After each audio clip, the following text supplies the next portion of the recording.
Soon after that, I heard that I was leaving the army early, and they gave me some money for a train ticket to go home. But all this time, I was thinking about Jenny Curran. Just before I left the hospital in Da Nang, I had a letter from her. She was now playing in a group called the Broken Eggs, and they played 2 nights each week at a place called the Oddity Club near Harvard University. Now that I was free from the army, I just wanted to go and see her. So I got a ticket for Boston instead of Mobile. I tried to walk to the Oddity Club from the train station, but I lost my way. So I took a taxi. It was in the afternoon, and the man behind the bar said, "Jenny'll be here about 9 o'clock. Can I wait?" I asked. "Okay," he said. So I sat down and waited for 5 or 6 hours. Students began to come in, most of them wearing dirty jeans. The men had beards, and the women had long, untidy hair. Later, the group, the Broken Eggs, arrived, but I didn't see Jenny. Then they began to play, and they were loud. The music sounded like a plane that was taking off, but the students loved it. And then Jenny came on. She was different. Her hair was all the way down her back, and she was wearing sunglasses. At night, she was wearing blue jeans and a shirt with lots of colors on it. The group started playing again and Jenny began to sing. Later, I went outside and walked round for about half an hour, then went back. There were a lot of people waiting to go in,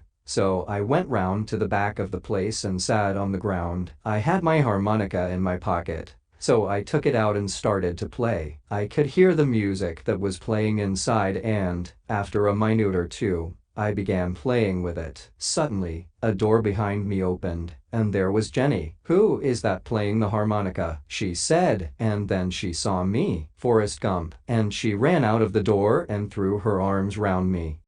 We talked together until it was time for her to sing again. "I didn't leave school," said Jenny. "They threw me out after they found a boy in my room one night. I went to California and stayed there for some time." She laughed. "I wore flowers in my hair and talked about love, but the people that I was with were strange. Then I met a man, and we came to Boston, but he was dangerous. He was against the war, like me, but he blew up buildings and things. I couldn't stay with him." Next, I met a teacher from Harvard University, but he was married. Then I began to sing with the Broken Eggs. "Where do you live?" I asked. "With my boyfriend," she said. "He's a student. You can come back and stay with us tonight." The boyfriend's name was Rudolph. He was a little man, and he was sitting on the floor with his eyes shut when we got to Jenny's flat. "Rudolph, this is Forrest," Jenny said. "He's a friend of mine from home, and he's going to stay with us for a few days." Rudolph didn't speak or open his eyes, but he put up his hand and smiled. Next morning,